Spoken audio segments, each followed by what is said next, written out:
మనం చూసాం.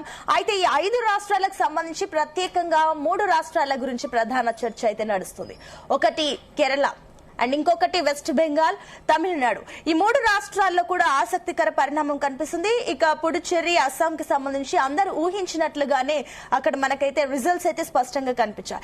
అయితే ఈ 3 రాష్ట్రాల్లో ప్రధానంగా ఎలాంటి ఫ్యాక్టర్స్ వర్కౌట్ అయ్యాయి అంటే మేనిఫెస్టోలా, లేదంటే యాంటీ ఇన్కంబెన్సీ వర్కౌట్ అయిందా, లేదంటే ప్రజలు ఖచ్చితంగా వారసత్వ రాజకీయాలకు చెక్ పెట్టాలని భావించారా? ఎలాంటి అంశాలు ప్రజల్ని ఇప్పుడు అటు బీజేపీ కానీ అటు టీవీకే కానీ ఎందుకు ఇటువైపు డైవర్ట్ అయ్యారు అండ్ కాంగ్రెస్ వైపు కూడా ఏ రకంగా వెళ్లారు? ఇవన్నీ అంశాలు కూడా తెరపైకి వస్తున్నాయి. ఈ ఎన్నికల్లో మెయిన్ ఫ్యాక్టర్స్ ఏమేమి వర్కౌట్ అయ్యాయనే అంశాల గురించి మనం ఈరోజు చర్చించే ప్రయత్నం చేద్దాం. మన డిబేట్ లో ఈరోజు పార్టిసిపేట్ చేస్తున్నారు డాక్టర్ జయరామ్ గారు, రాజకీయ విశ్లేషకులు. అదేవిధంగా నుమన్ గారు జాయిన్ అయ్యారు, కాంగ్రెస్ నేషనల్ కోఆర్డినేటర్. అండ్ అదేవిధంగా దిలీప్ రెడ్డి గారు, డాక్టర్ దిలీప్ రెడ్డి గారు బీఆర్ఎస్ నుంచి జాయిన్ అయ్యారు. అండ్ ఆంజనేయులు గారు బీజేపీ నుంచి. అందరికీ వెరీ గుడ్ మార్నింగ్ అండి. గుడ్ మార్నింగ్ అండి అందరికి. సో జయరామ్ గారు, I start with you. So overall గా నిన్న చూసారు మనం సిచ్యువేషన్స్ చాలా 5 రాష్ట్రాల్లో 3 రాష్ట్రాలు చాలా డ్రాస్టిక్ చేంజెస్ కనిపించాయి. ఎక్కడ కూడా ఉన్న పార్టీ అయితే కనిపించలేదు. సో ఏంటి తమిళనాడులో ఎలాంటి ఫ్యాక్టర్స్ వర్కౌట్ అయ్యాయని అనుకోవచ్చు? రాజకీయ అంటే వారసత్వ రాజకీయాలకు చెక్ పెట్టేశారు ప్రజలు అనుకోవచ్చు. ఎందుకంటే దశాబ్దాలుగా ఉంది అక్కడ తమిళనాడులో. డిఎంకే వస్తుంది, లేదంటే అన్నా డిఎంకే వస్తుంది, కానీ అంత ఫాస్ట్ గా ఒక కొత్త పార్టీ వచ్చేసి అది పవర్ లోకి వచ్చింది అంటే ఏం ఫ్యాక్టర్స్ వర్కౌట్ అయ్యాయి? అండ్ ఇంకోటి సింపతి అయితే అసలుకే కాదు. అసలు ఏం చూసి ప్రజలు అంత భారీ హ్యూజ్ సక్సెస్ ని ఇచ్చారు విజయ్కి అనేది కూడా కొన్ని క్వశ్చన్స్ రైజ్ అవుతున్నాయి. కాబట్టి మీ పాయింట్ ఆఫ్ వ్యూ ఏంటి? మీకు ప్యానెల్లో ఉన్న మిత్రులకు, జీ న్యూస్ ప్రేక్షకులకు నమస్కారం సునీత. నమస్తే అండి. సునీత, జనాలకు కనిపించినట్టుగా చాలా మందికి అంటే తమిళనాడు జనాలకు సుపరిచితమే. మిగతా రాష్ట్రాలకు ఏదో రాత్రికి రాత్రి సీఎం అయిపోయిండు అనేది కాదు. విజయ్ చేసిన కఠోర శ్రమ అంటే విజయ్ ఇప్పుడు సీఎం కావాలని చేయలేదు. విజయ్ తనకుండే ఎక్కడి నుంచి వచ్చిండు, తన పే బ్యాక్ టు సొసైటీ అనే దాన్ని పర్సనల్ గా తన పెట్టుకొని తను 2009 నుంచి ఒక ఆర్గనైజేషన్ స్టార్ట్ చేసి ఆర్గనైజేషన్ ద్వారా ఫండ్స్ ను మొబిలైజ్ చేసేసి, మొబిలైజ్ చేయడం అంటే ఇతరులుగా తీసుకోవడం కాదు, తన కష్టాన్ని తాను తీసేసి ఒకటి విద్యార్థులకు, ఇంకొకటి డాంట్రాడ్ పీపుల్ కి, ఇంకొకటి వచ్చేసి ఆటో రిక్షా వాళ్ళకి, రిక్షా దొక్కే వాళ్ళకి అన్నము, ఇలా చేసినట్టయితే తన పర్సనల్ అమౌంట్ ని ఈ రకంగా డిస్ట్రిబ్యూట్ చేసుకుంటూ వచ్చాడు. అంటే జనరల్ గా ముస్లింస్ లో కానీ క్రిస్టియన్ లో కానీ తన సంపాదన లోపల ఒక 10% ఆ ప్రజలకు ఖర్చు చేస్తే అది దేవుడికి ఇచ్చిన ఫీలింగ్ ఉంటది. కాబట్టి దాన్ని Hindu or Muslim or Christian ఓవర్ ఎవర్. సో ఇక్కడ దీన్ని దశమ భాగంగా చిత్రీకరించుకుంటారు క్రిస్టియానిటీలో. సో ఆ విధంగా తను ఇన్ని సంవత్సరాల కఠోర శ్రమ దానికి మొబిలైజ్ చేసేదంతా తన ఫ్యాన్ బేస్డ్ పీపుల్ మీద స్పెండ్ చేసేసి ఇది ప్రజల్లోకి తీసుకెళ్లే ప్రోగ్రామ్ పెట్టాడు. ఆ ప్రోగ్రామ్ విజయ్ ఫోటోతోనే ఒక 10 years బ్యాక్ విజయ్ ఫోటోతోనే దగ్గర 270 మంది లోకల్ బాడీ ఎలక్షన్ లోపల గెలిచారు. విజయ్ ఎవరికి ఓటేయమని చెప్పలేదు, విజయ్ ఎక్కడ క్యాన్వాస్ చేయలేదు, విజయ్ స్టేట్మెంట్ ఇవ్వలేదు, విజయ్ ఇది కావాలని అడగలేదు. సో విజయ్ ఫోటోతోనే తన ఆర్గనైజేషన్ ఏదైతే రన్ చేస్తున్నారో ఆర్గనైజేషన్ రన్ చేసే వాళ్ళు మేము విజయ్ ఫ్యాన్ బేస్ తో వచ్చినామని చెప్పడంతోనే వాళ్ళు 187 మంది లోకల్ బాడీ ఎలక్షన్ లో గెలిచారు. ఆ సబ్జెక్ట్ టు కలెక్షన్ 300కు పైచీలకు, కానీ నాకు అక్యురేట్ గా తెలిసింది మాత్రం ఇదే ఫిగర్. సో దీన్ని ఇది ఒక అంశం. మరొక అంశం వచ్చేసి తను చేసిన శ్రమ లోపల ఇది తన మీద చేసిన కుట్రలు ఈ రోజు కుట్రలు కావు.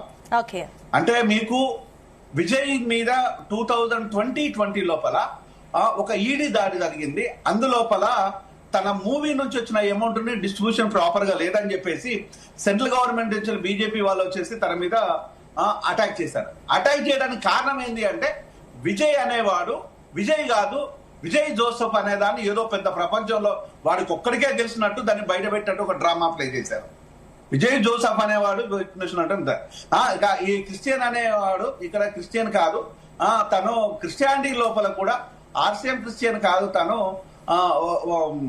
ప్రొటెస్టియన్ అని చెప్పేసి అదో పెద్ద వింతలాగా దాన్ని బయట పెట్టినట్టు డ్రామా చేసింది బీజేపీ. బట్ ఈవెన్ అంటే Vijay father Catholic Christian I think so, mother వచ్చేసి ప్రొటెస్టెంట్స్. ఓకే, సో మదర్ వచ్చేసి బ్రాహ్మణ్స్ అంట కదా. Mother Brahmin, is SC, belongs to SC. మన దగ్గర Madiga is SC. So then అంటే ఇవన్నీ పెద్ద వింతే కాదు. ఎక్కడైనా కూడా కులాన్ని దాచిపెట్టి విజయ్ బ్రతకలేదు.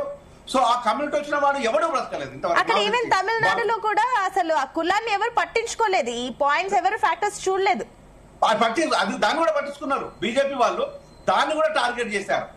విజయ్ రావడంతోనే నేను పలానా కులంలో పుట్టాను, నేను పలానా మతంలోనే ఉంటాను, నేను రెగ్యులర్ గా వచ్చే సాంప్రదాయపు ద్రవిడన్ లాగా బిహేవ్ చేయను, నేను ఆంటీ గాడ్ కాదు, దేవుడు మొక్కునే వాళ్ళు మొక్కుంటారు, ఐ బిలీవ్ జీసస్ అని చాలా స్పష్టంగా చెప్పేశారు.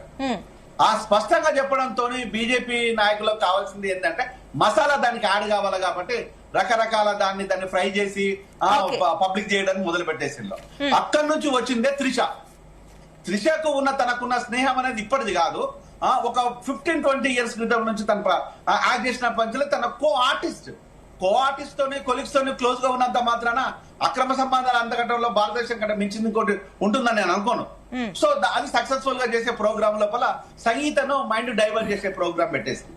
సో అక్కడ నుంచి కూడా గ్యాప్ వచ్చింది. వాళ్ళిద్దరి మధ్యలో మీరు యాక్ట్ చేయడానికి 10 years గ్యాప్ వచ్చేసింది.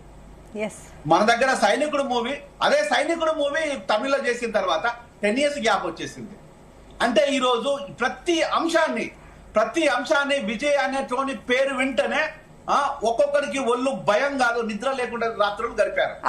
ఇది 2 సంవత్సరాల 7 నెలల లోపల ఈ రోజు ఎన్టీ రామారావు గారి తర్వాత ఒక సింగిల్ పర్సన్ తను ఎవరెవరికి టికెట్ ఇచ్చారంటే ఒక రిక్షా దొక్కేవాడికి, ఒక మంగళ షాపులు చేసేవాడికి, తన డ్రైవర్ కొడుక్కి, ఒక టిఫిన్ సెంటర్ రన్ చేసేవాడికి, పంచర్లు చేసేవాడికి, ఇది ఆయన టికెట్ ఇచ్చిన పద్ధతి. ఎవరి దగ్గర డబ్బులు తీసుకోలేదు, ఎవరితో డబ్బులు ఖర్చు చేయించలేదు, ఎక్కడ పబ్లిసిటీ చేయలేదు, ఎక్కడ హంగామా చేయలేదు, ఎక్కడ ఆర్భాటం చేయలేదు. కానీ అష్టదిగ్బంధనం చేసింది డిఎంకే పార్టీ.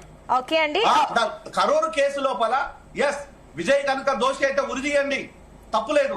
విజయ్ కనుక అది చంపడం లోపల ఉన్నట్లయితే ఏ శిక్షలైనా వేయండి, తప్పులేదు. కానీ విజయ్ కి మాత్రమే ప్రాబ్లం క్రియేట్ చేయాలనుకున్న ఈ రాక్షసత్వానికి తమిళ ప్రజలు పెట్టేశారు. ఓకే అండి జయరామ్ గారు, విల్ కమ్ బ్యాక్. ఎందుకంటే ఇంకా 2 టాపిక్స్ కూడా ఉన్నాయి మనం మాట్లాడాల్సినవి. ఎస్ దిలీప్ గారు, గుడ్ మార్నింగ్. గుడ్ మార్నింగ్ అండి. సో విజయ్ గెలవబోతున్నాడు అని తెలియగానే అటు కేటీఆర్ సోషల్ మీడియా అకౌంట్ లో కేసీఆర్ విజయ్ కలిసి ఉన్న ఫోటో కూడా ఒకటి పోస్ట్ చేసి కంగ్రాచులేట్ చేయడం, అంటే ఇద్దరు ముందు నుంచే ఇట్లా పరిచయం ఉన్నట్టుగా పెట్టారు. ఏంటి ముందు నుంచే పరిచయమా విజయ్ అంటే ఇలా అవన్నీ తెలుసా? బీఆర్ఎస్ కూడా ఏమైనా సపోర్ట్ చేస్తుందా టీవీకే గెలుపులో? ముందుగా ప్యానల్ మెంబర్స్ కి ఇప్పుడు 4 రాష్ట్రాల్లో కేంద్రపాలిత ప్రాంతాల్లో గెలిచిన అందరికీ శుభాకాంక్షలు తెలియజేస్తూ, విజయ్ గారు గతంలో కేసీఆర్ గారిని కలిసి తనే వచ్చి ఇక్కడ మనకి హైదరాబాద్ లో కేసీఆర్ గారిని కలిసి వెళ్ళినటువంటి సందర్భం మనం చూస్తున్నాం. అంటే వాళ్ళు గౌరవంగా వచ్చిర్రు, నేను పెద్ద ఆయన కాబట్టి సలహాలు సూచనలు తీసుకుంటారు, అంతవరకు ఉంటది. ఎందుకంటే తను ఒక పెద్ద కలుస్తారు. విజయ్ అనే వ్యక్తి ఒకసారి మీరు గుర్తుపెట్టుకోండి, తనకు ఒక 85,000 అభిమాన సంఘాలు ఉంటుండే. అభిమాన సంఘాలు అన్నిటిని ఏం చేసిందంటే 2009లో అవన్నీ ఒక ప్లేస్ లో మెర్జ్ చేసి టీఎంఐ అనే ఒకటి సంస్థ స్టార్ట్ చేసిండు. అంటే విజయ్ గారు అనేది చాలా ప్లానెడ్ గా ఉన్నాడు. తను 2009లో సంస్థ ప్రారంభించి 2011లో అన్న డిఎంకే ఆల్రెడీ మద్దతు ఇచ్చిండు. అంటే తన రాజకీయ అరంగేట్రం అనేది 2011లో మనం స్టార్ట్ అయిందని ఈరోజు భావించవచ్చు. దాని తర్వాత మనకు లోకల్ బాడీస్ లో కూడా 167 లోకల్ బాడీస్ లో కంటెస్ట్ చేసి 122 స్థానాల్లో కూడా తనకు గెలవడం జరిగింది. అదే స్ట్రాటజీస్ గా ఈ రోజు ఎక్కడ ఆపద వచ్చినా విపత్తు వచ్చినా విజయ్ అనే వ్యక్తి చాలా క్లియర్ గా ముందుండి తమిళనాడులో సేవ చేస్తాడు, తను వస్తాడు అని చెప్పి ఒక భరోసా కల్పించి ఒక గ్రౌండ్ అనేది చాలా క్లియర్ గా తను ప్రిపేర్ చేసుకున్నటువంటి ఒక గొప్ప వ్యక్తి. తను హోంవర్క్ చేశాడు, తను చేసుకుని 107 స్థానాలు. జయరాం గారు చెప్పినట్లుగా నాట్ ఓన్లీ ఇప్పుడు అందరూ అనుకుంటున్నట్లు 2 సంవత్సరాలకు వద్దు, దాని గురించి ఆయన ముందు నుంచి ఆయన యూత్ అంటే చాలా ఎంగేజ్ నుంచే కూడా ప్రజాసేవలు ఉన్నారు. బట్ నా పాయింట్ ఆఫ్ వ్యూ ఏంటి, నా ప్రశ్న ఏంటంటే పర్టికులర్ గా కేసీఆర్ తో విజయ్ సలహాలు సూచనలు ఇచ్చారని చెప్పేసి అంటున్నారు కదా. టీఆర్ఎస్ అలాంటప్పుడు కలుస్తారు, టీఆర్ఎస్ ఇస్తారు అప్పుడు కదా. ఏ రకంగా ఒక పార్టీ కొత్తగా పార్టీ వచ్చి అధికారంలోకి వచ్చిందో టీవీకే కూడా రావాలని అనుకుంటున్నట్టు అప్పుడే ముందేమైనా హింట్ ఇచ్చారా, ఏమైనా మార్గదర్శకాలు చేశారా కేసీఆర్ విజయ్ కి పర్టికులర్ గా? చేస్తారు కదండి. వాళ్ళ మధ్యలో 1-to-1 కన్వర్సేషన్ జరిగినప్పుడు అయితే కేసీఆర్ అన్న బయటకు వచ్చి చెప్పాలి, లేదంటే విజయ్ అన్న బయటకు వచ్చి చెప్పాలి. ఇప్పుడు చూసే ఎవరైనా ఎవరైనా సరే ఏంటంటే ఒక పెద్ద ఆయన దగ్గర నువ్వు పోతే ఏమంటారు, పెద్ద ఆయనతో సలహా తీసుకోవడానికే పోతారు, లేదంటే వాళ్ళకు అరే ఇట్లా పరిస్థితులు ఎట్లున్నాయి, సమకాల రాజకీయాలు డిస్కస్ చేయడానికే పోతారు. ఇప్పుడు మనం దీంతో పాటుగా మనకి ఇప్పటికీ ఈ కాంగ్రెస్ బీజేపీలు అనేటివి ఈ దేశంలో ఎట్లా పర్ఫామ్ చేస్తా ఉన్నాయి, అసలు మన సదరన్ స్టేట్ లో ఏం జరుగుతా ఉన్నది, దాని గురించి కూడా మనం కొంచెం చర్చకి వెళ్దాం. ఒకటి ఏంటంటే ఇప్పటికీ మనం ఎక్కడ చూసినా సరే ఆటగాగినటువంటి పార్టీల పరిస్థితి ఏ విధంగా చూస్తా ఉన్నాం. ఇప్పుడు మనకు సందర్భం ఏదైనా కావచ్చు, ఇప్పుడు ఒడిశాలో నవీన్ పట్నాయక్ గారు కావచ్చు, బీహార్లో నితీష్ కుమార్ గారు కావచ్చు, మహారాష్ట్రలో ఉద్దవ్ ఠాకరే గారు కావచ్చు, ఇంకా చూస్తా ఉంటే తమిళనాడులో స్టాలిన్ గారు కావచ్చు, వెస్ట్ బెంగాల్లో మమతా బెనర్జీ గారు కావచ్చు, కేరళలో విజయన్ గారు కావచ్చు, కర్ణాటకలో యడ్యూరప్ప గారు కావచ్చు, ఢిల్లీలో కేజ్రీవాల్ గారు కావచ్చు. వీళ్ళందరూ రకరకాల సందర్భాల్లో ఐదర్ కాంగ్రెస్ తోనైనా సరే బీజేపీతో అయినా సరే అలయన్స్ లో గానీ పొత్తులో గానీ వాళ్ళకి మద్దతు ఇవ్వడం కానీ జరిగింది. ఈ కాకపోతే ఈ రోజు వాళ్ళ పరిస్థితి ఏమైందంటే ఈ రెండు పార్టీలు ఏ పార్టీని నమ్మినా గానీ చివరికి వాళ్ళ కిందికి నీళ్లు తెచ్చేటువంటి ఒక పరిస్థితి ఉంది. ఈ రోజు నమ్ముకున్న వాళ్ళు బాగానే ఉన్నారు కదా, ఎక్కడ బాగున్నారండి? బీజేపీని నమ్ముకున్న తర్వాత వాళ్ళు ఏంటంటే వాళ్ళ గ్రౌండ్ లేకుండా, ఇప్పుడు తాకరే, నేను చెప్పిన ఎగ్జాంపుల్ తాకరే గారు ఉన్నారు. తర్వాత ఏమైంది, బీజేపీని నమ్ముకున్న తర్వాత బీజేపీ అనే ఒక ఏక్నాథ్ షిండేలను తయారు చేసి వాళ్ళ ప్రభుత్వాన్ని పడగొట్టినటువంటి చరిత్ర చూసినాం. అంటే ఎవరైతే సింగిల్ గా, నేను చెప్పబోయేది ఏంటంటే సింగిల్ గా వాళ్ళ ఎవరైతే వాళ్ళ బెంగాల్లో బీజేపీ చాలా గట్టి రిజల్ట్స్ చూపించింది, అస్సాంలో కూడా కనిపించింది. సో దీనికి ఏమంటారు మరి? నేను అనేది ఏంటి, వాళ్ళని నమ్ముకున్న వారు ఎవరైనా సరే భవిష్యత్తు అనేది అంధకారం అవుతా ఉన్నది. వెరాజ్ కాంగ్రెస్ ని తీసుకోండి మీరు, ఇప్పుడు నేను చెప్పింది అయితే మహారాష్ట్రలో బీజేపీ ఎగ్జాంపుల్ చెప్పినాం. వెరాజ్ మీరు ఇప్పుడు కాంగ్రెస్ ని తీసుకుంటే ఏంటంటే రాష్ట్రాల్లో ఇప్పుడు దేశ స్థాయిలో వాళ్ళకి అవసరం ఉన్నప్పుడు ఇప్పుడు మమతా బెనర్జీ గారు మద్దతు ఇచ్చారు. వెరాజ్ ఇప్పుడు వాళ్ళ స్టేట్ లో వస్తే మమతాకు వ్యతిరేకం ఉంది. ఇప్పుడు కేరళలో తీసుకుంటా ఉంటే కేరళలో పరిస్థితి ఏందండి, వాళ్ళు కాంగ్రెస్ కి మిత్రపక్షంగానే ఉన్నట్టు కదా కమ్యూనిస్టులు. ఇప్పుడు వాళ్ళకి వ్యతిరేకంగానే ఈ రోజు కాంగ్రెస్ పోటీ చేసింది మనం చూస్తా ఉన్నాము. ఇంకా ఒక వేరే స్టేట్ కి చూస్తా ఉంటే ప్రతి స్టేట్ లో ఎక్కడైతే వీళ్ళకి మద్దతు ఇచ్చి కేంద్రంలో వాళ్ళకి ఇండి కూటమిలో ఉన్నటువంటి పార్టీలు జాతీయ స్థాయిలో వాళ్ళ మద్దతు కోరుతా ఉన్నారు. వేరాజ్ ఇప్పుడు వాళ్ళ స్టేట్ లోకి వస్తే వాళ్ళకి మద్దతు ఇవ్వకుండా వాళ్ళకి వ్యతిరేకంగా అభ్యర్థులను పెడతా ఉంటారు. అంటే దీంట్లో చాలా క్లియర్ గా దమన నీతి ఉంది. అంతేకాకుండా మనం ఇక్కడ ఒకటి అబ్జర్వ్ ఏం చేయొచ్చు అంటే కేసీఆర్ గారు చాలా ముందే చెప్పారు. ఏం చెప్పారంటే వీళ్ళకి ఎవరికైనా సరే జాతీయ పార్టీలకు సమదూరం పాటించి మనం ఇండివిజువల్ శక్తిగా ఒక థాట్ ఫ్రంట్ గా ఏర్పడితేనే మనకు భవిష్యత్తు అని చెప్పేసి. ఏంటంటే ఈ రోజు బీజేపీ తను ఎక్కడైతే ఇండివిజువల్ గా గెలవలేదో ఆ గెలవలేని స్థానాల్లో బీజేపీ ఏం చేస్తా ఉన్నదంటే ఒక కాంగ్రెస్ ను ముందు పెడతా ఉంది. ఎందుకంటే వాళ్ళకు వాళ్ళు చంపుకొని మన గత అసెంబ్లీ ఎలక్షన్ లో కూడా బండి సంజయ్ గారిని అధ్యక్షుడిగా దించేసి వాళ్ళు ఏం చేశారంటే ఇక్కడ కంటెస్ట్ అనేది కాంగ్రెస్ కు బీఆర్ఎస్ కు మధ్యలో చేసి కాంగ్రెస్ వినేలాగా వాళ్ళు ఒక రాజకీయంగా వాళ్ళకు స్ట్రాటజీతో పోయారు. అదేవిధంగా ఇంకా ఇతర రాష్ట్రాల్లో కూడా మనం చూస్తూ ఉంటే ఎక్కడైతే వాళ్ళకి ప్రత్యర్థి కాంగ్రెస్ అయితే వీక్ ప్రత్యర్థి వాళ్ళకి ఇష్టమైన ప్రత్యర్థిగా భావించి వాళ్ళని ముందు పెట్టి ఇతరుల స్ట్రాంగ్ ఉన్న పార్టీలను వీక్ చేసేసి నెక్స్ట్ ఆ కాంగ్రెస్ ఈజీగా ఎదుర్కోవచ్చు అనేది వాళ్ళ స్ట్రాటజీతో పోతా ఉన్నారు. ఈరోజు మనం కేరళలో కూడా చూస్తూ ఉంటే ఉత్తరప్రదేశ్ తర్వాత అత్యధికంగా ఎక్కువ శాఖలు ఉన్నటువంటి ఆర్ఎస్ఎస్ శాఖలు 5,400 పైచిలకు శాఖలు ఉన్నటువంటి కేరళలో కూడా ఈరోజు బీజేపీ ఏం చేసుకుందంటే తను పూర్తిగా తగ్గి ఈరోజు తనకి అభ్యర్థిగా తన అపోజిషన్ పార్టీగా మనకి ఎవరిని పెట్టుకుందంటే కాంగ్రెస్ ఉండేలాగా చూసి ఆ యూడీఎఫ్ కూటమిని ఉండేలాగా చూసుకున్నది. వేరాజ్ 99 స్థానాల్లో కంటెస్ట్ చేసినటువంటి కాంగ్రెస్ కూడా అక్కడ కేరళలో యూడీఎఫ్ వచ్చింది కానీ కాంగ్రెస్ ఎక్కడ కూడా తన సొంతంగా గెలవలేదు. అందులో కేవలం 63 స్థానాల్లో మాత్రమే కాంగ్రెస్ వచ్చిందని మనం చెప్తా ఉన్నాం. అంటే ఎక్కడ కూడా ఈ కాంగ్రెస్ పార్టీ యూడీఎఫ్ ఎక్కడ కూడా కాంగ్రెస్ అనేది అవును కూటమిలో వచ్చింది. యూడీఎఫ్ అంటే ఒక కాంగ్రెస్ కాదు కదా, ఇప్పుడు రకరకాల పార్టీల సమాహారమే కాంగ్రెస్. ఇంకిద్దరున్నారు. ఎస్ నుమన్ గారు ఏం చెప్తారు? ఇందాక దిలీప్ గారు చెప్తున్నారు. సో ఆల్ ఓవర్ గా 5 స్టేట్స్ లో కేరళకు సంబంధించి కాంగ్రెస్ వచ్చిందని చెప్పేసి అందరు చర్చించుకుంటే ఇప్పుడు దిలీప్ గారు కొత్త బాంబు వేశారు. అసలు కాంగ్రెస్ కాదు అది యూడీఎఫ్ గెలిచింది అని చెప్పేసి యూడీఎఫ్ గెలిచింది అని చెప్పేసి అంటున్నారు. ఏంటి ఏం చెప్తారు? Very good morning to you, madam, as well as Dr. Jairam Garu and Mitrulu from BRS, as well as BJP and all the viewers. ఏదైతే వారు మాట్లాడుతున్నారో ఈరోజు మనము కౌంటింగ్ జరిగినటువంటి డే ఆఫ్ డెమోక్రసీ అని చెప్పేసి అంటారండి ప్రజాస్వామ్యంలో. దాని గురించి మనం మాట్లాడుతున్నాం. First of all I would like to thank the people of Kerala for electing the UDF government. ఏదైతే నేను ముందు నుంచి చెప్తూ వస్తున్నానో 46% is the vote share that we would get అని చెప్పేసి కేరళలో నేను వర్క్ చేశాను కాబట్టి నేను చెప్తున్నాను. And we have got 1 or 2 seats. So UDF is the front, united democratic front, where Congress is the key player there. సరే, వారు చెప్పడానికి చెప్తారు బీఆర్ఎస్ వాళ్ళు, వారు ఇక్కడ అసలు రిలవెంటే కాదు ఈ సబ్జెక్ట్ లో, ఆయన కూడా పిలిచారు కాబట్టి మీరు ఏదో చెప్పాలి కాబట్టి వారు చెప్తున్నారు. వారు ఒక నేషనల్ పార్టీ కాబట్టి ఎన్ని చోట్ల పోటీ చేసిండ్రు, ఎన్ని చోట్ల వాళ్ళు పోటీలో ఉన్నారు, ఎన్ని చోట్ల వాళ్ళు థర్డ్ ఫ్రంట్ అని చెప్పేసి తీసుకొచ్చి ముందు పెట్టారు వారు చెప్పాలా. అది నామరూపాలు లేకుండా ఉన్నటువంటి పార్టీ గురించి మనం మాట్లాడుతున్నాం కాబట్టి I don't want get in to it. Let us talk something which is relevant. నా కమింగ్ టు ది కేరళ, ఏదైతే మేము ప్రామిసెస్ చేసినామో యూత్ కానివ్వండి, విమెన్ కానివ్వండి, you are very clear all these people because LDF ఏదైతే ఉందో 10 సంవత్సరాలు అధికారంలో ఉండి వారు ఇచ్చినటువంటి ప్రామిసెస్ ఏది డెలివర్ చేయకుండా అక్కడ హైయెస్ట్ లిటరసీ రేట్ గా ఉంటుందండి కేరళ. కానీ అటువంటి రాష్ట్రంలో మోదీకి మోచేతి నీళ్లు తాగినటువంటి వ్యక్తి పినరయ్ విజయన్. అందుకని చెప్పేసి people were very clear, they wanted to go with UDF, they wanted to go with Congress, they wanted to go with the idea of Congress party. అందుకని చెప్పేసి వారు ఆ రకంగా వచ్చేసి ఓట్స్ వేయడం జరిగింది. Okay, so okay, leave it. So what about other states? మిగిలిన రాష్ట్రాలకు సంబంధించి కాంగ్రెస్ ఎందుకు అంత చూపించలేకపోయింది impact? I'm concerned about 2 states here. One is West Bengal and Assam. See, Tamil Nadu lo we had open offer to go ahead with TVK. కానీ టీవీకేతో వెళ్ళకూడదు అని చెప్పేసి రాహుల్ గాంధీ గారు ఆనాడు వారు ఓపెన్ ఆఫర్ చేసేసి రెడ్ కార్పెట్ కూడా ఇచ్చారండి. 60 seats ఇస్తాం, పోటీ చేయండి అని చెప్పేసి మాణిక్యం ఠాకూర్ గారిని, Praveen Chakravarthy Congress party had an open offer from TVK Vijay garu saying that you can contest 60 seats, మనం అలయన్స్ ఫామ్ అవుదామని చెప్పేసి. కానీ మిత్రధర్మం ఉంది కాబట్టి, ఆల్రెడీ టీఎంకే మా పార్ట్నర్ కాబట్టి వారితో ట్రావెల్ చేస్తున్నాం కాబట్టి వెళ్ళకూడదని చెప్పేసి రాహుల్ గాంధీ గారు అట్ ద సేమ్ టైం అక్కడ తమిళనాడు పీసీసీలో ఉన్నటువంటి లీడర్స్ చెప్పడం వల్ల అంటే ఫస్ట్ విజయ్ అడిగాడు 60 seats అడిగాడు. 100% ఇట్స్ అన్ ఓపెన్ థింగ్. నేను చెప్పడం ఏంటంటే ఆయనే మీటింగ్ లో కూడా చెప్పినాడు కదా విజయ్ గారు, he clearly said we are with the original Congress. ఇప్పుడు రిగ్రెట్ అవుతున్నారా విజయ్ కు వచ్చిన రిజల్ట్ చూసి? No. See, ఒక మిత్రధర్మంలో ఉన్నప్పుడు this is what the Congress and the other party has the difference. మేము ఆపర్చునిటీ పాలిటిక్స్ ఎప్పుడు చేయమండి.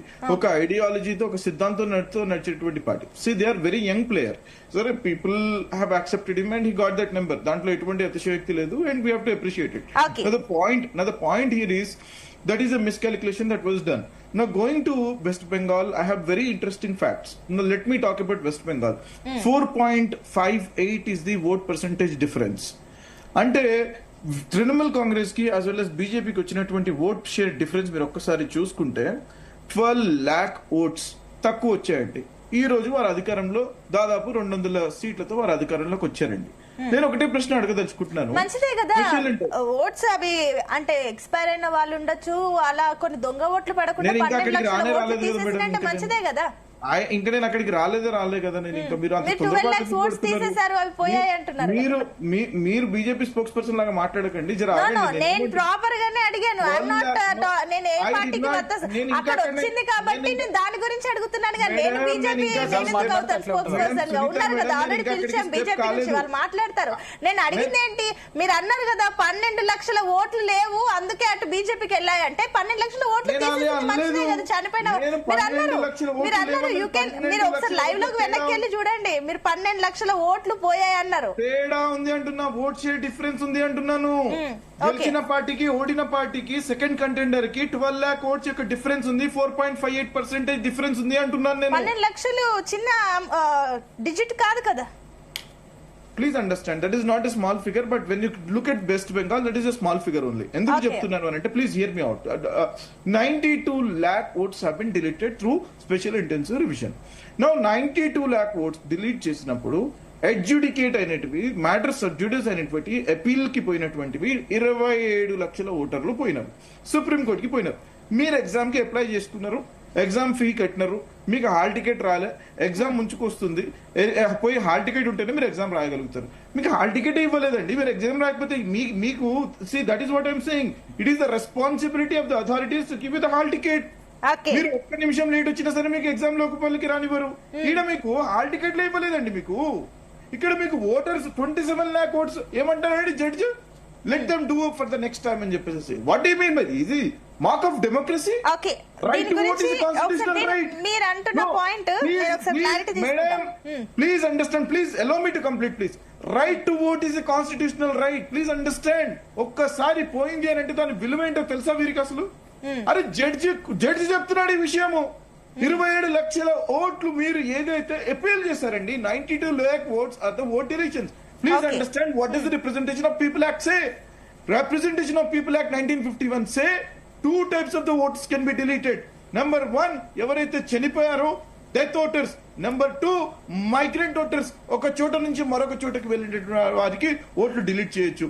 నౌ 92 lakh votes లో డిలీట్ చేయలేదు మొర్రో, మేము బ్రతికే ఉన్నామని చెప్పేసి 27 లక్షల మంది సుప్రీంకోర్టు తలుపు తడితే సుప్రీంకోర్టు వారికి హాల్ టికెట్ ఇవ్వాల్సిన అవసరం లేదా అండి?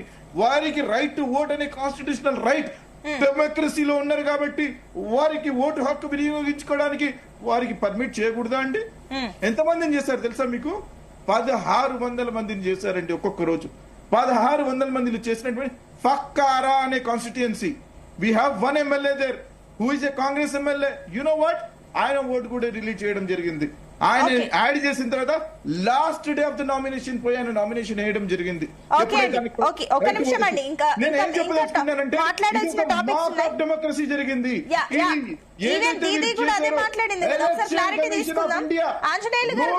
లాగుతాం చెప్తున్నా నేను. Youth Gen Z is not going to listen to all these people. 100% we are going to take this as a Anjaneyulu గారు గుడ్ మార్నింగ్. నేను వస్తాను. ఆంజనేయులు గారు, సో విన్నారు ఇందాక నూమన్ గారు చెప్పిన కమెంట్స్ కూడా విన్నారు, అండ్ ఈ 5 రాష్ట్రాలకు సంబంధించి కూడా మీరు చూసారు. సో ఏంటి, ఏ రకంగా చూస్తున్నారు, మీ పాయింట్ ఆఫ్ వ్యూ ఏంటి, బీజేపీ పాయింట్ ఆఫ్ వ్యూ ఏంటి, ఏం ఫ్యాక్టర్స్ మీకు వర్కౌట్ అయ్యాయి కొన్ని చోట్ల? మేడం, జీటీవీ చూస్తున్న ప్రేక్షకులకు అందరికీ, అదేవిధంగా మీకు ప్యానెల్ అయినటువంటి పెద్దలందరికీ శుభోదయం. ఏదైతే ఈ 5 రాష్ట్రాల్లో ఎలక్షన్ లో పాల్గొన్నటువంటి ప్రతి వ్యక్తికి కూడా ఉదయపూర్వక ధన్యవాదాలు తెలియజేస్తా ఉన్నాం. ఇవాళ 5 రాష్ట్రాల్లో జరిగినటువంటి ఎలక్షన్ లో భారతీయ జనతా పార్టీ 3 రాష్ట్రాల్లో ఇలా విజయం సాధించినటువంటి పరిస్థితి కనబడతా ఉంది. 3 రాష్ట్రాల్లో ఉన్నటువంటి ప్రజలు ఇలా భారతీయ జనతా పార్టీని ఆశీర్వదించారు. నరేంద్ర మోడీ గారు ఇచ్చినటువంటి హామీలను తప్పకుండా నెరవేర్చే అటువంటి ఒక గొప్ప నాయకుడు అని చెప్పేసి ఇవాళ ప్రజలందరూ కూడా ఆశీర్వదించారు. ఇలా పశ్చిమ బెంగాల్లో చూసినట్లయితే మాకు 2006లో చూసుకున్నట్లయితే కేవలం 0.5% ఓట్లు ఉన్నటువంటి మేము 2019కి వచ్చే వరకు 42 ఎంపీ స్థానాలు పోటీ చేస్తే 18 గెలిచాం. అదేవిధంగా 2021లో మేము 77 ఎమ్మెల్యే స్థానాలు గెలిచాం. అంటే ఈ విధంగా క్రమక్రమంగా అక్కడున్నటువంటి ప్రజలు భారతీయ జనతా పార్టీని ఆశీర్వదించడం, ఆ విధంగా ముందుకెళ్లడం కారణంగా అక్కడ మేము వారికి అందించినటువంటి సహాయ సహకారాల కారణంగా ఇవాళ భారతీయ జనతా పార్టీ ఇలా పశ్చిమ బెంగాల్లో ఒక అతిపెద్ద పార్టీగా ఇవాళ గెలిచి 206 సీట్లను సాధించింది. అక్కడున్నటువంటి ప్రజలు ఇచ్చారు. అక్కడ జరిగినటువంటి అత్యాచారాలు కావచ్చు, అక్కడ జరిగినటువంటి గొడవలు కావచ్చు, అక్కడున్నటువంటి ముఖ్యమంత్రి గారు ఒకే వర్గానికి ఇలా సపోర్ట్ చేయడం కావచ్చు, ఈ విధంగా అక్కడున్నటువంటి ప్రజలు ఇలా బంగ్లాదేశ్ లో మన పశ్చిమ బెంగాల్లో ఉన్నటువంటి ప్రజలు ఇలా భారతీయ జనతా పార్టీకి ఆశీర్వాదం ఇచ్చారు. ఇలా మేము 45.8% ఓట్ల మెజార్టీతో ఇలా అక్కడ భారతీయ జనతా పార్టీ గెలిచింది. ఇలా చెప్తా ఉన్నారు పెద్దలు, ఇలా హాల్ టికెట్ వేయింది, ఎగ్జామ్ వేయింది, ఏ ఎగ్జామ్ రాయలేదు అని చెప్పేసి చాలా వివరంగా మంచిగా చెప్తా ఉన్నారు.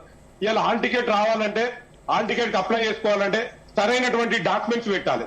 సరైనటువంటి పేపర్లు ఉన్నట్లయితే ఆ హాల్ టికెట్ వస్తుంది. హాల్ టికెట్ వచ్చిన తర్వాత ఎగ్జామ్ రాయడానికి వెళ్తారు. నువ్వు సరైనటువంటి డాక్యుమెంట్స్, సరైనటువంటి ప్రూఫ్స్ చూపెట్టినప్పుడు నీకు హాల్ టికెట్ ఎక్కడి నుంచి వెళ్ళొస్తుంది? వెళ్తాం తంగుతాం అంటే ప్రజలు ఆ తన్నీరు గుద్దిరు రోడ్డు మీద పడేసిండ్రు.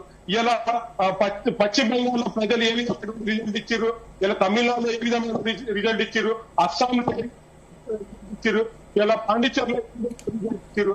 ఈ విధమైనటువంటి పనికిరాని మాటలు మాట్లాడి ఇలా తిరిగి గ్రహిస్తా ఉన్నారు. గతంలో ఉన్న విధంగా ప్రజలకు ఏ విధంగా అభివృద్ధి ఇస్తున్నారు. ఇలా నరేంద్ర ఒకటి ఆంజనేయులు గారు, సో మీరు ఇప్పుడు నుమన్ గారు అన్నట్లే కాకుండా ఈవెన్ మమతా బెనర్జీ కూడా కమెంట్ చేశారు, వెస్ట్ బెంగాల్లో 100కు పైగా స్థానాలని బీజేపీ లూటీ చేసింది, ఈసీ కాదు బీజేపీ కమిషన్ లాగా వ్యవహరించింది, ఇది అనైతిక విజయం అంటూ కూడా కమెంట్స్ చేశారు. మరి దానికేమంటారు? ఓడిపోయిన తర్వాత 100 కారణాలు ఎన్నుకుంటారండి. ఆ ఓడిపోయిన విషయం చెప్పాలని చెప్తాను. ఇలా మమతా బెనర్జీ గారు ఈ అక్కడ ఉన్నటువంటి పశ్చిమ బెంగాల్లో బంగ్లాదేశ్ నుంచి 1000 మందిని తీసుకొచ్చి అక్కడ రావడం కారణంగా ఇలా పశ్చిమ బెంగాల్లో బతకాల్సినటువంటి ప్రజలు కష్టాలు వలస బతుకుతున్నటువంటి పరిస్థితి కనబడతా ఉంది. ఇలా అక్కడ ప్రజలు వేరే రాష్ట్రాల్లో కూలీలు చేసుకుంటారు. తల్లిని తండ్రిని అక్కడ వదిలిపెట్టి ఇలా వస్తా ఉన్నారు. అక్కడ జరుగుతున్నటువంటి దాడులు ఇలా మెడికల్ కాలేజీలో ఒక అమ్మాయి చనిపోతే దాని హిస్టరీని పూర్తి ఎవిడెన్స్ లేకుండా మాయం చేసినటువంటి పరిస్థితి. ఈ విధంగా అక్కడ జరుగుతున్నటువంటి ఎన్నో అత్యాచారాలు ఇలా ఒక ఎమ్మెల్యేగా పోటీ చేసినటువంటి వ్యక్తిని పశ్చిమ బెంగాల్లో ఇలా దాడి చేసేటువంటి పరిస్థితి కనిపించింది. ఇలా ఈ విధంగా చేయడం కారణంగా ప్రజలు ఆలోచించారండి, ఇలా మనకు కావాల్సింది శాంతియుతమైనటువంటి రాష్ట్రం, మనకు కావాల్సింది అభివృద్ధి అని చెప్పేసి ఇవాళ ఓట్లు తొలగించారు అని అంటే ఈసీకి మీరు అప్లై చేసుకున్న తర్వాత అక్కడ ఎన్ని ఎవిడెన్స్ ఉన్నాయి, ఇక్కడ ఏదైతే ఓట్లు తొలగించినటువంటి వ్యక్తులకు సంబంధించినటువంటి పూర్తి ఎవిడెన్స్ ఏమున్నది అని చెప్పేసి ప్రక్షాళన చేసిన తర్వాత ఈసీ మీరు అప్లై చేసుకునేటువంటి అవకాశం ఇలా నామినేషన్ వేసే వరకు ఇలా మాకు డిలేట్ అయిందని చెప్పి చెప్పుకొని వారి రిజల్ట్ చూపెట్టుకోవాలి. ఎవిడెన్స్ ఇలా వారు చెప్పినట్టే, కాంగ్రెస్ పార్టీ నాయకులు చెప్పినట్టే ఇలా ఎవిడెన్స్ చూపెట్టినటువంటి కాంగ్రెస్ పార్టీ చేసిన ఆ ఎమ్మెల్యే ఎవిడెన్స్ చూపెట్టిన అదే ఎవిడెన్స్ లేనటువంటి ఎంతో మంది ఇలా తొలగించేటువంటి అవకాశం ఉంటది. వాళ్ళు పూర్తి ఎవిడెన్స్ ఉంచుకున్న తర్వాత ఇలా నామినేషన్లు వేసేంత వరకు కూడా కొత్త ఓటర్లు ఎక్కడైనా కూడా ఈసీ రూల్స్ అండ్ రెగ్యులేషన్స్ ప్రకారం కొత్త ఓటర్ ఎవరైనా కూడా నామినేషన్ ప్రారంభమయ్యేంత వరకు కూడా కొత్త అప్లై చేసుకునేటువంటి అవకాశం ఉంటది. ఇవాళ ఏదైతే పూర్తి స్థాయిలో మాకు కావాల్సినటువంటి ఎవిడెన్స్ చూపెట్టిన కారణంగానే ఈసీ తన పని తను చేసుకుంటూ పోయింది. అంతే తప్ప ఈసీ ప్రత్యేకంగానో లేకపోతే ఎవరు చెప్తున్నా వినేటువంటి పని. ఇన్ని రోజులు మరి పశ్చిమ బెంగాల్లో ఇవాళ మమతా బెనర్జీ గారు ఉన్నారు, 3 సార్లు గెలిచారు. 3 సార్లు ఈసీ తను చెప్పినట్టు అయింది కదా. ఈసీ అధికారులు అప్పుడు పశ్చిమ బెంగాల్లో ఉన్నటువంటి మమతా బెనర్జీ గెలవడం చేసినా అంటే గెలిస్తే. ఓకే అండి, ఆంజనేయులు గారు మీ సిగ్నల్ ఇష్యూ ఉన్నట్టుంది, నేను మళ్ళీ వస్తాను. ఎస్ నూమన్ గారు ఏంటి మీ సబ్మిషన్ ఏంటో తొందరగా చెప్పండి, నేను జయరాం గారి దగ్గరికి వెళ్ళాను. ప్రశ్న ఆంజనేయులు గారికి, జియోగ్రఫీ తెలుసుంటే Assam and Bengal are the 2 neighboring states sharing an international border with Bangladesh. Election commission of India ఏదైతే స్పెషల్ ఇంటెన్సివ్ రివిజన్ చేసిందో బెంగాల్లో 2 స్టేట్స్ కూడా ఎలక్షన్స్ కి ఒకటేసారి పోయినప్పుడు అస్సాంలో ఎందుకు చేయలేదని చెప్పేసి అడగదలుచుకున్నాం. సమాధానం ఉందా? సూటి సమాధానం చెప్పండి. ఇప్పుడు ఎఫ్ఐఆర్ అనేది ఎక్కడైతే అనుమానం కనిపిస్తుందో ఎక్కడైతే ఏం మాట్లాడుతున్నారండి అనుమానం అనేది? ఏం మాట్లాడుతున్నారు మీరు? ఇంటర్నేషనల్ బార్డర్స్ షేర్ చేసినప్పుడు, గూస్పేటి అన్నప్పుడు, ఇన్ఫిల్ట్రేటర్స్ వచ్చినప్పుడు 2 బార్డర్స్ కూడా అమిత్ షా నేతృత్వంలో వచ్చేటువంటి బార్డర్స్ ఏం మాట్లాడుతున్నారు మీరు? అనుమానాలు ఉన్నాయని చెప్పేసి ఎటువంటి మాటలు మాట్లాడుతున్నారు? International borders minister of home affairs Amit Shah is the minister. మీరు ఎట్లా మాట్లాడతారండి? మీరు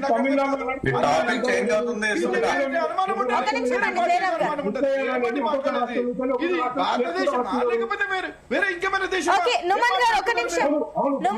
తెలంగాణ రాష్ట్రంలో ఆంజనేయులు గారు ఒక నిమిషం నేను మళ్ళీ మీకు సమయం ఇస్తాను, అప్పుడు మాట్లాడచ్చు దీని గురించి. ఒక నిమిషం అండి ఆంజనేయులు గారు, నేను మళ్ళీ వస్తాను. జయరాం గారు, సో ఒక చిన్న అంటే అంశం ఏంటంటే కూడా ఇప్పుడు లెఫ్ట్ పార్టీల గురించి మాట్లాడితే అంత కొంత ఇప్పుడు లెఫ్ట్ పార్టీలకు సంబంధించి ఒక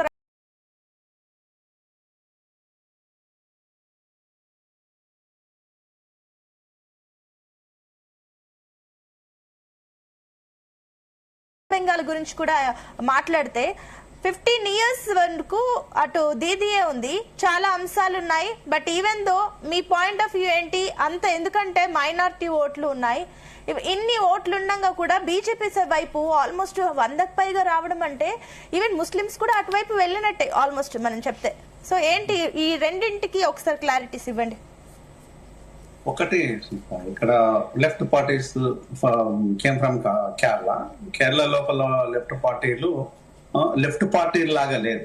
వాళ్ళు లెఫ్ట్ పార్టీలు కాస్త రైట్ పార్టీలతో జతగట్టి లెఫ్ట్ పార్టీలకు ఉనికిని లేకుండా చేసుకున్నది లెఫ్ట్ పార్టీ. నిజంగా లెఫ్ట్ పార్టీ అంటే ఏ పార్టీ మీరు? ఇప్పుడు రైట్ పార్టీలు అంటే ఈవెన్ కాంగ్రెస్ అయి ఉండొచ్చు, బీజేపీ అయి ఉండొచ్చు, ఇవన్నీ రైట్ పార్టీసే కదా. సో ఈ పార్టీలతోని జత కట్టిన తర్వాత వాళ్ళ ఉనికిని వాళ్ళే క్వశ్చన్ మార్క్ క్రియేట్ చేసుకున్నారు. నిజంగా మీకు లెఫ్ట్ పార్టీలు కనుక లెఫ్ట్ పార్టీ లాగా బిహేవ్ చేసినట్టు అయితే ప్రజల దగ్గరికి వెళ్ళి ప్రజా అంశాలను ప్రభుత్వం దృష్టి తీసుకెళ్లాలంటే ప్రభుత్వంగా ఉన్నప్పుడు ప్రజల అంశాలను సహకరించి సాల్వ్ చేయాలి. ఇది ఏమి చేయలేదు, మళ్ళీ రైట్ పార్టీ లాగానే బిహేవ్ చేశారు. సో ఈ మూసా పద్ధతి రాజకీయ పార్టీలలో అధికారంకి వచ్చిన తర్వాత ఉన్నట్టు అయితే దాన్ని అహంకారం అంటారు. ఈ అహంకారం వచ్చినట్టు అయితే ప్రజలు నా లెఫ్ట్ లేదు నా రైట్ లేదు ఎవరినైనా కూడా పక్కన పెట్టేస్తారు, అలా వేరే కన్ఫ్యూజన్ ఏం లేదు. కానీ దీన్ని రాజకీయ నాయకులు చేంజ్ చేసుకోవాలి. లెఫ్ట్ పార్టీల ఉనికి ఎప్పుడో పోయింది భారతదేశం లోపల, ఈ రోజు కాదు, ఎప్పుడో వాళ్ళకు ఉండే ఉనికిని వాళ్ళు కోల్పోయిళ్ళు. వాళ్ళు లెఫ్ట్ పార్టీ పేరుతోని రైట్ పార్టీ జెండాను మోస్తున్నారు. అది మోసినంత కాలము వీళ్ళ ఉనికికి ఎలాంటి భద్రత లేదు. ఆ విషయం పక్కన పెట్టేద్దాం. నెక్స్ట్ కేమ్ ఫ్రమ్ మన వెస్ట్ బెంగాల్లోకి వచ్చిందంటే ఈ రోజు సరే నేను ఒకటి మాత్రం చెప్తాను, పరీక్షలు రాసేవాడు పాస్ అయిన తర్వాత ఎలా పాస్ అయినవా దాన్ని ఎవడూ అడగడు. ఈరోజు బీజేపీ ఎలా గెలిచిందనే దాని గురించి టాపిక్ అనవసరం. బీజేపీ గెలిచింది అంతే, బీజేపీ గెలిచింది. కానీ ఎందుకు మనం గెలవడానికి ఆ స్కోప్ ఎందుకు ఇచ్చాము? ఎందుకు గత 5 సంవత్సరాల నుంచి మన రాష్ట్రాన్ని టార్గెట్, వెస్ట్ బెంగాల్ ని టార్గెట్ చేస్తున్నా కూడా మమతా బెనర్జీ ఎందుకు అంత ఇగ్నోరెన్స్ చేసింది? మమతా బెనర్జీకి తెలియని విషయం కాదు, తను స్టూడెంట్ లైఫ్ నుంచి అంటే ఆల్మోస్ట్ ఆఫ్ 1967 ఆర్ 1970 ఆమె ఎంట్రీ అంతా 1970లో, 1967లో ఆమె స్టూడెంట్ ఆర్గనైజేషన్ తో కొంచెం అటు ఇటుగా ఉంది. 1970 లోపల ఫుల్ ఫ్లెడ్జ్డ్ పొలిటీషియన్ గా బయటకు వచ్చేసింది. అదే మరి అక్కడి నుంచి వచ్చిన తర్వాత ఆమెకు తెలియంది కూడా కాదు, కాంగ్రెస్ లోపల ఆమె చాలా కీలకమైన పదవులను చేపట్టేసింది, చాలా కీలకంగా పనిచేసింది, మహామహాలను ఢీకొన్నది. మరి తనను కూడా ఒకనొక టైం లోపల ఢీకొనే వ్యక్తులు వస్తారన్న విషయాన్ని ఎందుకు అంచనా వేయడంలో ఫెయిల్యూర్ అయింది? అంటే మీకు అధికారంలోకి రాగానే నేను అదే చెప్తున్నాను, చాలా పొలిటీషియన్స్ కి సో మిగతా ఉన్న సీఎంలో చెప్పేదంటే అధికారంలోకి రాగానే వీళ్ళకు నెత్తికి అహంకారం వచ్చేయడంతోనే మేమే తోపులం ప్రజలకు పోవడం ఉంది.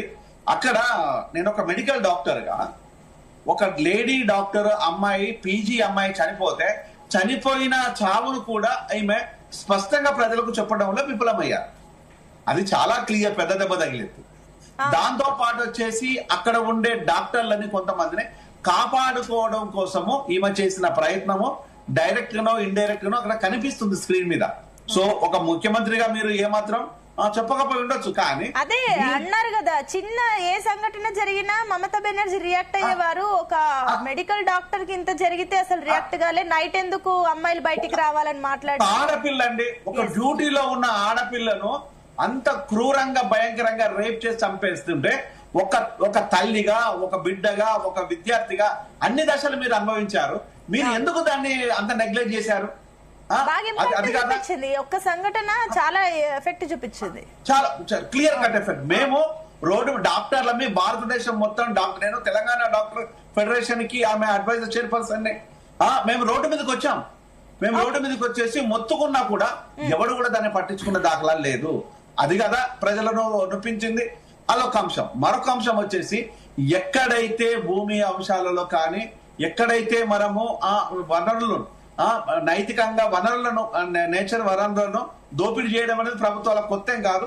మమతా బెనర్జీ కూడా అదే చేసేసింది. ఆ వనరు రిసోర్స్ ను ఈ రోజు దోపిడీ చేయడం లోపల బహిరంగ దోపిడీ జరిగింది.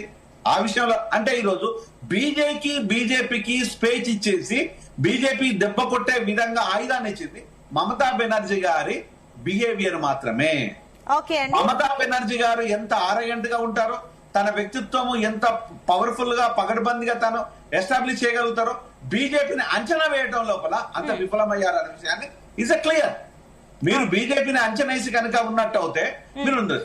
ఇంకోటి స్టేట్ పాలిటిక్స్, మీకు మమతా బెనర్జీ గారు మాట చెప్తుంటారు, మే బెంగాల్ కా బేటీ హూ అంటారు. నేను బెంగాల్లో ఉన్న ఆడబిడ్డని, బెంగాల్ నాది అంటది. ఈ బెంగాల్ ఆడబిడ్డ కాస్త ఢిల్లీకి సూడి పెడితే మరి బెంగాల్లో ఉన్న ఆడబిడ్డ ఏమైపోయింది? లైక్ కేసీఆర్ గారు లాగానే ఇంకొకటి ఏంటంటే ఫైనల్ టైం తక్కువ ఉంది కాబట్టి మిగిలిన వాళ్ళ దగ్గరికి వెళ్ళాలి. సో ఫైనల్ ఒక మాట చెప్పండి. నిన్న ఇదంతా రిజల్ట్స్ వచ్చిన తర్వాత ప్రధాని మోదీ కూడా రియాక్ట్ అయ్యారు. సో నెక్స్ట్ టార్గెట్ తెలంగాణ అంటూ కూడా ఆయన కమెంట్ చేశారు. సో ఎంత ఛాన్సెస్ ఉన్నాయి?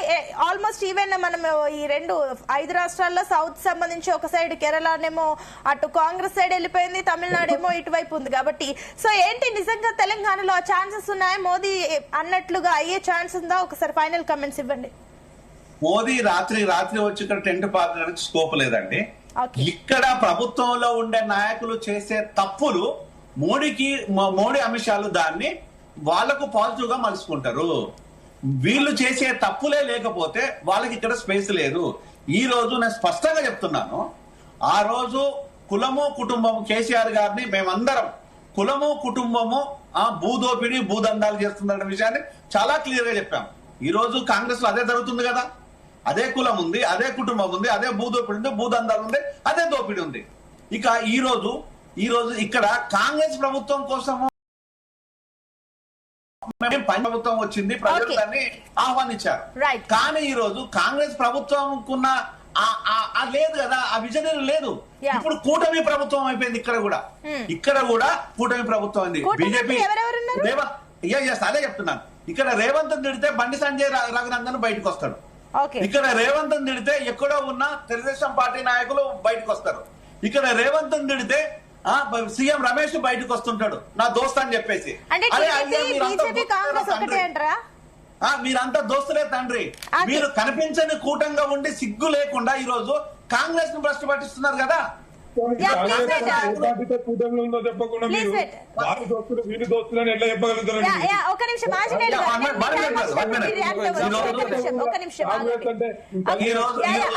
గారు, నేను మీకు సమయం ఇస్తాను. ఒక నిమిషం మీ టైం లో మీరు మాట్లాడొచ్చు. ప్లీజ్ కంక్లూడ్ అండి. ప్లీజ్ రఘునందనం మీ బండి సంజయ్ గురించి ఎవరు కాపలాగా మేము అడగ, మాకు అవసరం లేదు. కంక్లూడ్ చేయండి. ముగ్గురున్నారు ఇంకా మాట్లాడాల్సిన వాళ్ళు. మేము వ్యతిరేకిస్తున్నాం. రైట్ ఓకే అండి నేను మళ్ళీ వస్తాను. జయరామ్ గారు ఒక నిమిషం. Okay please wait. Yes Dileep garu, next target. ఒక నిమిషం నేను కూడా అదే అడుగుతున్నాను. జయరామ్ గారు మళ్ళీ వస్తానండి, ఒక్క నిమిషం ఆగండి. దిలీప్ గారు, so next target Modi, next target Telangana. Already power లో ఇక్కడ కాంగ్రెస్ ఉంది.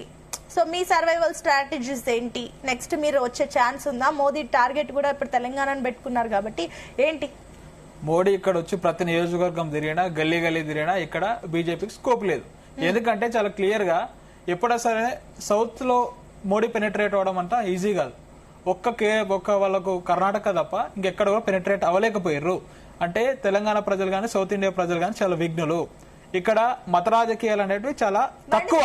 ఎక్కడైతే నేను ఇంతకుముందు ఇంతకుముందు మాట్లాడుతూ బండి సంజయ్ గారిని ఏం చేసిర్రు, కేసీఆర్ గారిని దెబ్బ కొట్టాలి, కేసీఆర్ గారు దేశం అంతటా చాలా విస్తరిస్తా ఉన్నాడు, నెక్స్ట్ మాకు ప్రమాదంగా మారతాడని చెప్పేసి బండి సంజయ్ ఎలక్షన్ల ముందు ఎందుకు దించారండి? అంతే. ఎందుకంటే తమిళనాడు చెప్పండి, 5 years ఇప్పుడు వాళ్ళ దాంట్లో కూడా రూల్స్ అమెండ్ చేయలేరా?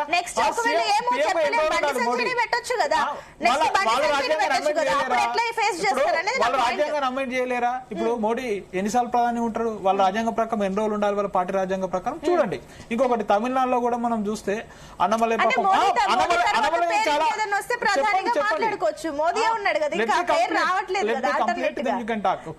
ఇప్పుడు మన దగ్గర ఏం చేసిరంటే కేసీఆర్ గారు దేశం మొత్తం విస్తరిస్తా ఉన్నాడు అని చెప్పేసి బీఆర్ఎస్ బీజేపీ బీ టీమ్ వాళ్ళే ప్రచారం చేపిస్తుండ్రు. చేపించి కావాలని అందరూ ఇండి కూటమిలో ఉన్నటువంటి వాళ్ళని కలుస్తా ఉన్నాడు అని చెప్పి దొంగ ప్రచారం చేసి కేసీఆర్ గారిని దెబ్బ కొట్టాలని ఇట్లా ఎగుస్తున్న బీజేపీని ఏం చేసిందంటే కావాలని బండి సంజయ్ ని వాళ్ళు దించేసి దాన్ని వెనక్కి తగ్గించి కాంగ్రెస్ గెలిచేలా చేసింది. ఇంతకుముందుకు మాట్లాడేటప్పుడే చెప్పిన, అంటే కాంగ్రెస్ అయితే వీక్ ప్రత్యర్థి, ఇదే కేసీఆర్ ఉంటే మేము కొట్టలేము, దేశంలో మమ్మల్ని కొడతాడని చెప్పేసి ఈ కాంగ్రెస్ ను ఈసారి అధికారం తెస్తే నెక్స్ట్ కాంగ్రెస్ ఈజీ కొట్టొచ్చు అని వాళ్ళ స్ట్రాటజీ. కాకపోతే ఇక్కడ ప్రజలు చాలా విఘ్నులు. సేమ్ తమిళనాడులో కూడా అనమలే అండి, అంత ఎలక్షన్ మొత్తం కంటెస్టెంట్ చేసిండా? అనమలే గారిని సడన్ గా ఎందుకు దించుతా ఉంటారంటే వాళ్ళకు ఒక స్ట్రాటజీ ఉంటుంది. ఏంటంటే కాంగ్రెస్ అనేది వాళ్ళకి ప్రత్యర్థిగా ఉంటే ఈజీగా కొట్టొచ్చని వాళ్ళ అభిప్రాయం. ఇక్కడ మోడీ గల్లీ తిరిగినా, ఇక్కడ మోడీ వచ్చి తెలంగాణలో ప్రతి నియోజకవర్గంలో తనే కంటెస్ట్ చేసినా గానీ గెలవడు. ఎందుకంటే ఇక్కడ ప్రజలు చాలా విఘ్నులు. కావాలంటే సీన్ రిపీట్ అవుతూ చూడండి. ఇంకొకటి మన నుమాన్ గారు మాట్లాడుతూ మిత్రధర్మం చాలా గొప్పగా మిత్రధర్మాన్ని పాటిస్తామని చెప్పి ఇంతకుముందు చెప్పిండు. కేరళలో ఏం మిత్రధర్మం అండి? ఇప్పుడు అవసరం వచ్చినప్పుడల్లా కమ్యూనిస్టులను ఎవరు వాడుకుంటా ఉన్నారు? జాతీయ స్థాయిలో ఏ అవసరం వచ్చినా కమ్యూనిస్టులు ఎవరికి మద్దతు ఇస్తా ఉన్నారు? కమ్యూనిస్టులు కాంగ్రెస్ పార్టీకి మద్దతు ఇస్తా ఉన్నారు, అంటే ఇంటి కుటుంబంలో ఒక భాగం. కానీ ఈ రోజు వాళ్ళకు వ్యతిరేకంగా ఈ రోజు యూడీఎఫ్ పనిచేసి ఈ రోజు కేరళలో కమ్యూనిస్టులను ఓడగొట్టినటువంటి ఘన చరిత్ర, గొప్ప మిత్రధర్మం ఈ కాంగ్రెస్ పార్టీది. ఇంకా ఒకటి చూస్తా ఉన్నాం, ఈ కాంగ్రెస్ పార్టీ ఎక్కడెక్కడ పోటీ చేసింది, ఎంత వచ్చింది, ఒక 1 minute లో నేను కంప్లీట్ చేస్తా. ఇప్పుడు కేరళలో మొత్తం 140 స్థానాలు, 91 స్థానాలలో కాంగ్రెస్ పార్టీ పోటీ చేసింది. అక్కడ కేవలం మిత్రమా let me complete first you can talk then. నువ్వు చేస్తున్నట్టు చెప్పలే, నీ చరిత్ర ఒకసారి ఇప్పుడు తర్వాత నువ్వు మాట్లాడు. చరిత్ర ఒకసారి చెప్పడానికి చూడు, ఇక్కడ ఏం చేస్తావో చూడు, మిత్రధర్మం ఏం చేస్తావో చూడు. ఇప్పుడు దానికి ఎందుకు చెప్తున్నాను? కమ్యూనిస్టులు ఇక్కడ ఒకే ఒక సిపిఐ పార్టీ తెలంగాణలో పాపం ఒక్కటే ఒక సీటు కోసం వాళ్ళు డోర్ కట్టుకోవాల్సిన పరిస్థితి వచ్చింది. ఏం కూడా కమెంట్ చేయలేని పరిస్థితి వచ్చింది. మిత్రమా నువ్వు ఒకసారి నేను కంప్లీట్ చేయండి.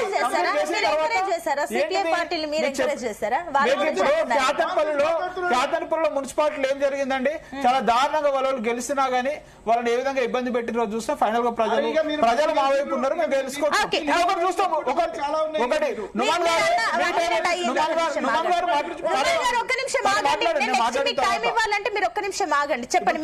కేరళలో 140 స్థానాలు, 91 స్థానాల్లో పోటీ చేసినటువంటి కాంగ్రెస్ కేవలం 63.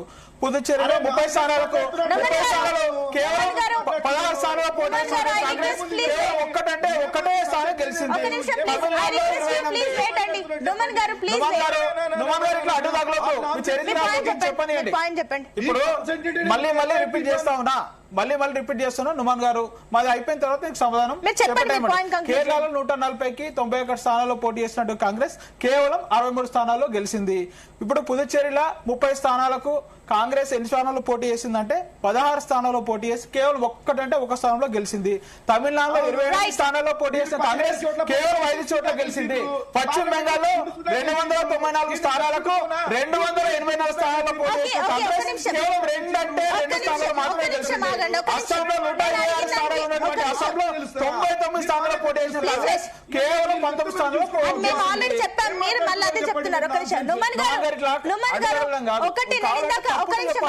దిలీప్ గారు నేను ఇందాక ఆయన అడిగిన ప్రశ్న నేను మిమ్మల్ని అడుగుతున్నా. ఒక నిమిషం దిలీప్ గారు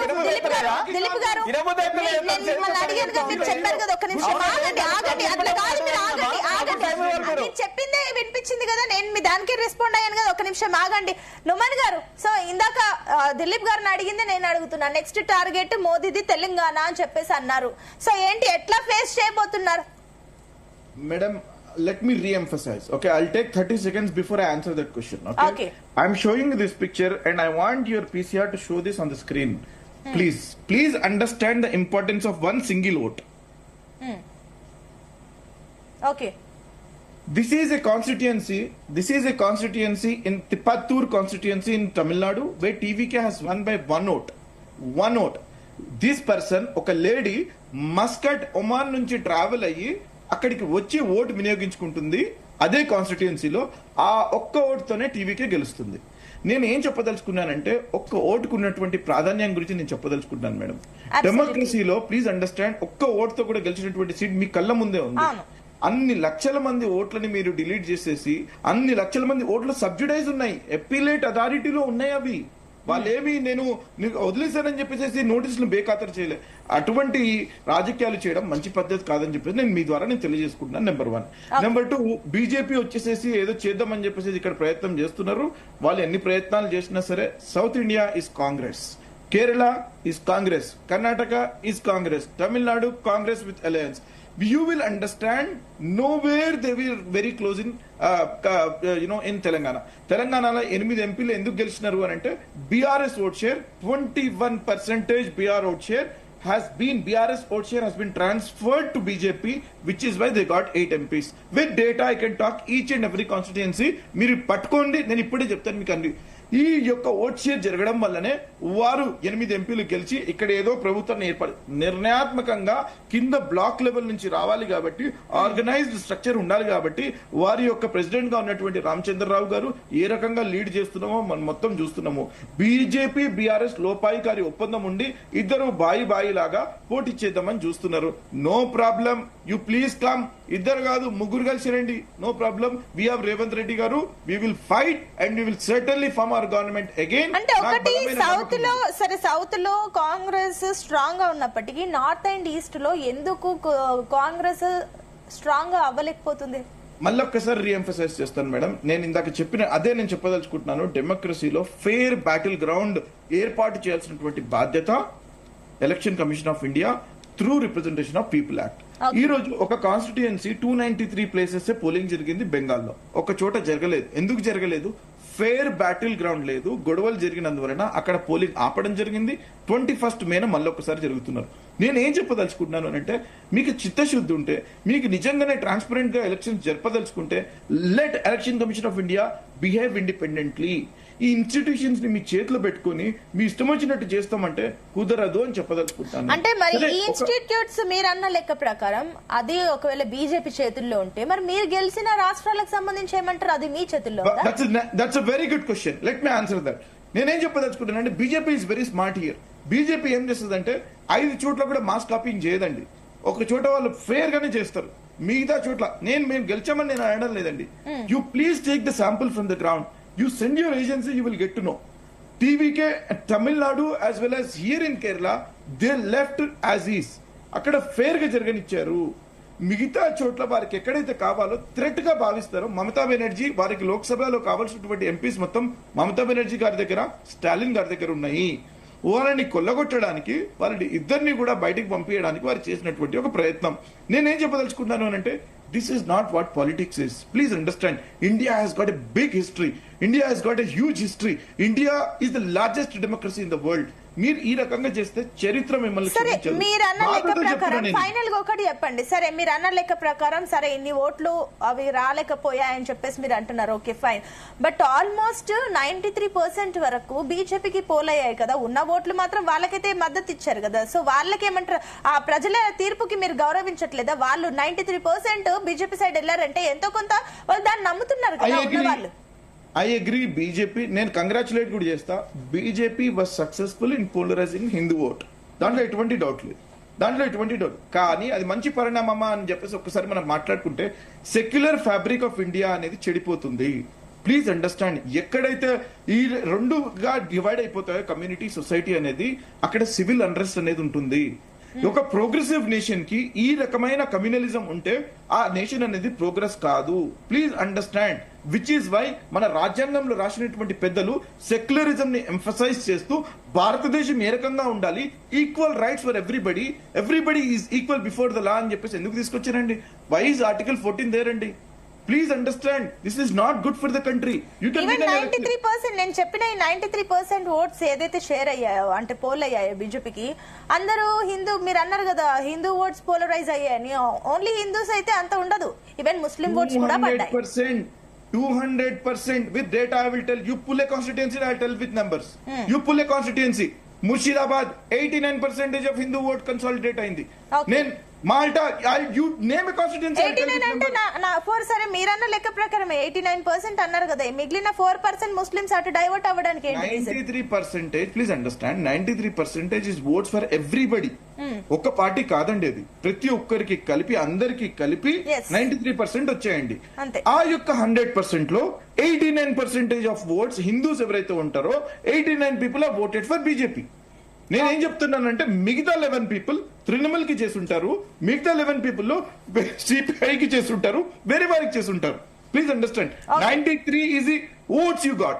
కానీ 93 people have divided. Now BJP దాంట్లో నుంచి 89 BJP has got. Remaining people has gone for leftist or Trinamool Congress. నేను ఏం చెప్పదలుచుకున్నానంటే, whatever the BJP is dividing the people in the name of religion, they have to stop this. Time has come. Let us talk about development. Let us talk about unemployment. Let us talk about inflation. Let us talk about the growth of this country. Let us do progressive politics. అంతేకాని ఈ రకంగా విభజించు పాలించు అని చెప్పేసి British వారు ఏ రకంగా అయితే చేశారో ఆ రకంగా చేస్తామంటే, time has come. People will definitely teach a lesson. Only time అండి, ఆ టైం రావడమే సరిపోతుంది. దాని తర్వాత మీరు చూస్తారు అకౌంటబిలిటీ అని అడుగుతారండి ప్రజలు. ఎలక్షన్స్ కాదండి కావాల్సింది, అకౌంటబిలిటీ ఇస్ ఇంపార్టెంట్. ఓకే అండి ఆంజనేయులు గారు, సో మీ ఫైనల్ గా మీ కమెంట్స్ ఏంటి? ఓవరాల్ గా ఇద్దరికి ఏంటి, మీరు ఏం జవాబు చెప్తారు? దిలీప్ గారికి అండ్ నూమన్ గారికి. అండ్ అన్నట్లుగా నిజంగానే మోదీ నెక్స్ట్ టార్గెట్ తెలంగాణ అంటున్నారు కాబట్టి ఏంటి మీ ఫ్యాక్టర్స్, మెయిన్ ఫ్యాక్టర్స్ ఏం వర్కౌట్ అవుతాయి అనుకుంటున్నారు? ఒక తెలంగాణ ఒకటే కాదు మేడం, తెలంగాణ, కర్ణాటక, పశ్చిమ బెంగాల్ ఈ 3 రాష్ట్రాలు మాత్రమే ఉన్నాయి. ఇప్పటి వరకు భారతదేశంలో మాక్సిమం అన్ని రాష్ట్రాల్లో కూడా బీజేపీ వచ్చింది కూడా, ఒక 2-3 రాష్ట్రాలు తప్ప.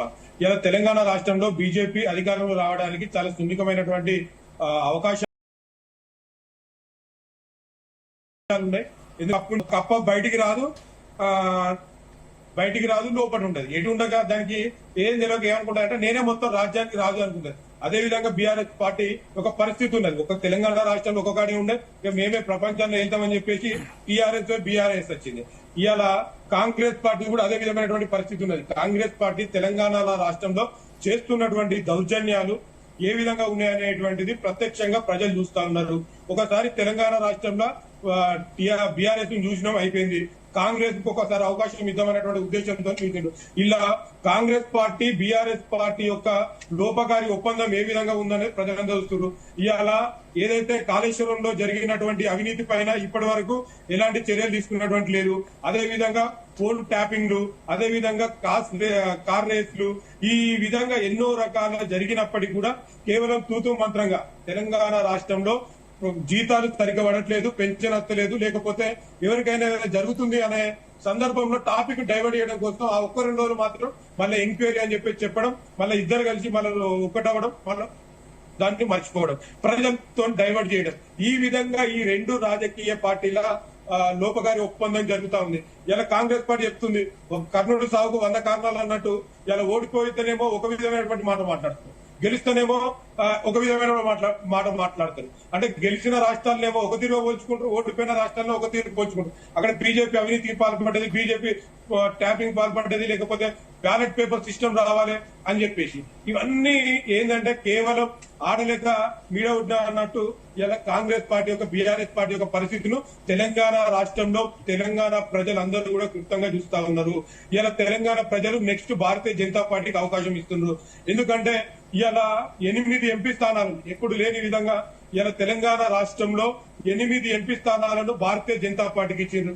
బీఆర్ఎస్ పార్టీ పెద్ద పార్టీ అని చెప్పుకునేటువంటి నిజామాబాద్ కేసీఆర్ బిడ్డనే నిజామాబాద్ లో ఓడగొట్టినాం.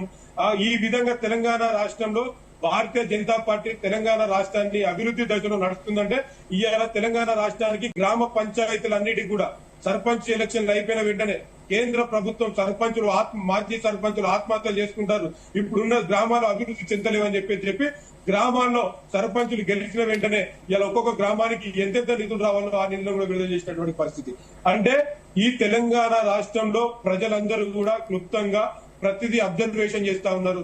తెలంగాణ రాష్ట్రంలో భారతీయ జనతా పార్టీ వస్తే డబుల్ ఇంజన్ సర్కార్ వస్తేనే మన రాష్ట్రము, మన జీవితాలు బాగుపడతాయి. లేకపోతే రిటైర్మెంట్ అయిన తర్వాత పైసలు రావు, లేకపోతే జీతాలు నెలకు సరైనటువంటి దశలో జీతాలు రానటువంటి పరిస్థితి నెక్స్ట్ రాబో రోజుల్లో కనిపిస్తుంది. ఇలా తెలంగాణ రాష్ట్రంలో దౌర్భాగ్యమైనటువంటి పరిస్థితి ఏంటంటే కాంగ్రెస్ పార్టీ విద్యార్థులకు మేము స్కాలర్షిప్లు ఇవ్వలేము, ఇలా విద్యార్థులకు ఫీజులు కట్టాలని చెప్పి జీవో నెంబర్ 7 విడుదల చేసేటువంటి ప్రయత్నం చేస్తూ ఉంది.